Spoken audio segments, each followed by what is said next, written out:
He was a vibrant, loving, selfless individual who devoted his time to helping other people.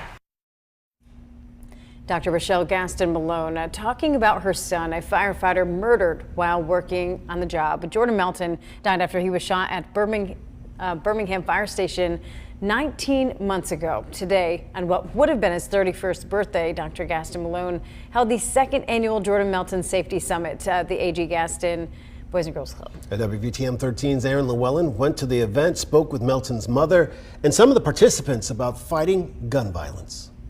Yeah, the Safety Summit just ended about an hour ago, but before it started, I had the opportunity to talk to Jordan Melton's mother, Dr. Rochelle Gaston Malone, and she said that the hardest part about today, not only being it what would have been his 31st birthday, but also knowing that he's not here to see the work that she's doing, but she says that it was important to continue his legacy. Gaston Malone says, in one of the last conversations she had with her son, he told her he wanted to mentor young men who were headed down the wrong path. But she says his life was taken too soon. Now she's carrying on his mission through events like the Safety Summit. Gaston Malone says her son didn't like to be the center of attention, but he would be proud of how she's helping others. It's like, Mom, really?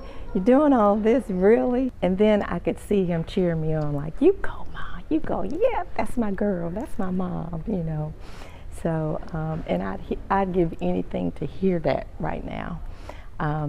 But I know that he is smiling down on us. Gaston Malone says teaching children the importance of gun violence prevention and living a life of nonviolence is now her life's work. One student I talked to says she's learning the importance of being proactive after her cousin was shot. I feel like it's important so they can kind of get like a little closure in it, so they can talk about it.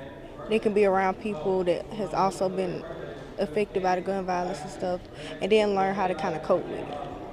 Now, in the past, when we talked to Gaston Malone, she tells us that she used her pain and turned it into purpose. And so part of that is pursuing her doctorate degree. So she is now a doctor in theology. And she says that she uses that to make sure that she can inspire others.